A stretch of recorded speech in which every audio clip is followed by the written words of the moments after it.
Welcome to Democracy Now!, democracynow.org, the War and Peace Report. I'm Amy Goodman. President Biden said Monday that a Russian-built pipeline to carry natural gas to Germany will be abandoned if Russia invades Ukraine. Biden made the remarks during a joint news conference at the White House with Germany's new Chancellor, Olaf Scholz. Scholz did not explicitly state Germany would suspend the Nord Stream 2 pipeline, though he said the U.S. and Germany were aligned in their positions. In Brussels, European Union Commission President Ursula von der Leyen said the EU is exploring other options for its energy supplies, which would include fracked gas from the United States. We are building a partnership for energy security with the United States, which is primarily about more liquefied natural gas supplies. We are talking to other gas suppliers, for example, Norway, about increasing their supplies to Europe. Also on Monday, French President Emmanuel Macron met Russian President Vladimir Putin at the Kremlin. Putin said Russia is still working to find a diplomatic solution to the crisis over Ukraine, but warned of a wider nuclear-armed confrontation if Ukraine joins the NATO military alliance. The Washington National Cathedral rang its bell 900 times on Monday in a somber tribute to 900,000 U.S. residents who've died of COVID-19. At the Capitol, members of Congress held a moment of silence and candlelight vigil to mark the occasion. The U.S. has a far higher per capita death rate from COVID-19 than other wealthy nations, even though vaccines have been widely available to most U.S. residents for months. Meanwhile, an increasing number of Democratic governors have announced plans to roll back mask mandates. California, Connecticut, Delaware, New Jersey, and Oregon said they'll end statewide mask mandates, but would allow municipal governments and school boards to require masking. This is New Jersey Governor Phil Murphy. We're not going to manage COVID to zero. We have to learn how to live with COVID as we move from a pandemic to the endemic phase of this virus. The Homeland Security Department has confirmed it's testing robot dogs on patrols along the U.S.-Mexico border. The agency said the four-legged drones produced by the Philadelphia-based company Ghost Robotics would help boost the presence of Border Patrol in the region. Officials also admitted the harsh terrain in the southern border can be life-threatening and that robots would reduce the agent's exposure to the hazards. Last year, at least 650 migrants died while attempting to cross into the U.S. as the Biden administration continued to block most asylum seekers from safely coming into the country through posts of entry. In October, Ghost Robotics showed off an autonomous weapon system combining a quadruped robot with a sniper rifle. Costa Rica's crowded presidential election is likely headed to a runoff as preliminary results show no candidate got the required 40% of votes needed to declare victory. Businessman and former President Jose Maria Figueres has taken an early lead in Sunday's election, with former finance minister and World Bank official Rodrigo Chavez polling in second place. The election comes as Costa Ricans are denouncing growing unemployment, increasing living costs, and corruption. Sunday's presidential election had 25 candidates, the runoff scheduled for April. The Biden administration's confirmed it quietly banned former Honduran President Juan Orlando Hernandez from entering the United States and placed him on a list that tracks corrupt Central American officials last year. The State Department said Monday it added Hernandez on its corrupt and undemocratic actors list in July, citing multiple credible media reports and sworn witness testimony accusing Hernandez of aiding in drug trafficking and using drug money to finance his campaign. Hernandez's right-wing regime for years was backed by the U.S. government despite numerous reports of human rights violations. Hernandez's brother was convicted of cocaine trafficking in the United States in 2019. A warning to our audience, the following story contains graphic descriptions of police violence. In Brazil, thousands of people took to the streets of Rio de Janeiro, Sao Paulo, and more than a dozen other cities across Brazil over the weekend, demanding justice for Moise Kabagambe, a 24-year-old Congolese refugee who was beaten to death last month.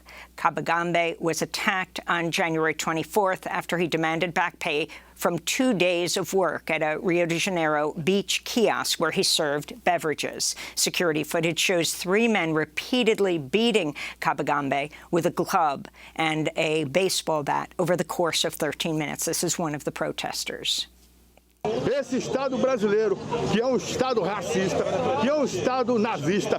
The Brazilian state is racist. It is a Nazi state. It is a homophobic and xenophobic state, and it has to stop.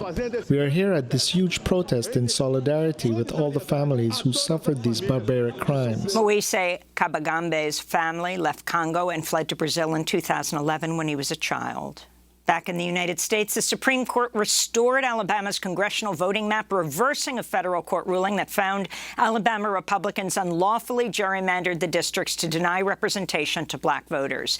The maps give Alabama just one congressional district out of 7 that's favorable to a black candidate. Monday's 5-4 ruling by the Supreme Court will allow Alabama to keep the gerrymandered maps through November's midterm elections, while justices consider a ruling that could further undermine what's left of the Voting Rights Act of 1965.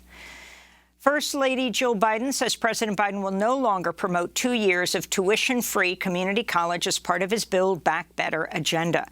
Dr. Biden spoke Monday at the Community College National Legislative Summit in Washington, D.C. Joe has also had to make compromises. Congress hasn't passed the Build Back Better legislation yet. And free community college is no longer part of that package.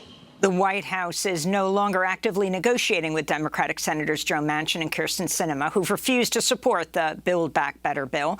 Democrats currently have just 49 senators available to vote in the 100-seat chamber after New Mexico Senator Ben Ray Lujan suffered a stroke and is not expected to return for weeks. In media news, calls are growing on Spotify to remove Joe Rogan from his platform after the popular podcast host promoted misinformation about COVID-19 on his show, and as a video resurfaced showing Rogan making repeated racist comments. On Friday, Grammy-winning singer India Arie joined other artists who've pulled their music from Spotify as she shared a viral video showing Rogan using the N-word on his show 24 times. This is an excerpt. Like, you know, the thing. Yeah, saying the word. You've already said Is just like saying. She's calling you a like this boy that he's a but starts calling them. Other resurfaced videos show Joe Rogan saying black people have different brains and comparing a neighborhood with no white people to the Planet of the Apes. In response, Spotify has quietly deleted scores of past episodes of Joe Rogan's podcast, but CEO Daniel Ek has refused to cancel Rogan's exclusive contract with Spotify, reportedly valued at over $100 million. In a memo to Spotify workers, Ek wrote, quote, "Canceling voices is a slippery slope." In response, musician Neil Young urged Spotify workers to quit, writing, quote, "Get out of that place before it eats up your soul."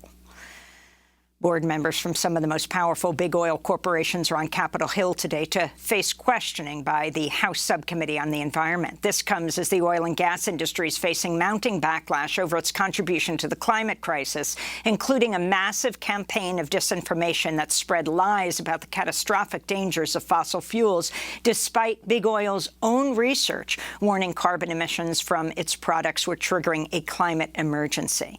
Ahead of today's hearings, Committee Chair Ro Khanna released a video promising to hold big oil accountable. So we are going to have the big oil company executives in for the first time ever in Congress to testify about misinformation. It will be like the big tobacco hearings. This hearing marks the beginning of a new relationship between Congress and the tobacco companies. We are going to be going after Chevron, BP, Shell, a number of these companies to see what their practices. Congressmember Connor will be joining Democracy Now! As a guest later in the week. And Todd Gitlin, one of the founding members of Students for a Democratic Society, has died at the age of 79. Todd Gitlin helped organize protests against racial segregation in the Jim Crow South and apartheid South Africa. He was also a leading opponent of the Vietnam War. He went on to become a professor of culture, journalism, and sociology at NYU and Columbia universities. And those are some of the headlines. This is Democracy Now!, democracynow.org, The War and Peace Report. I'm Amy Goodman in New York, joined by Democracy Now! Co-host Juan Gonzalez in New Brunswick, New Jersey. Hi, Juan. Hi, Amy, and welcome to all of our listeners and viewers across the country and around the world.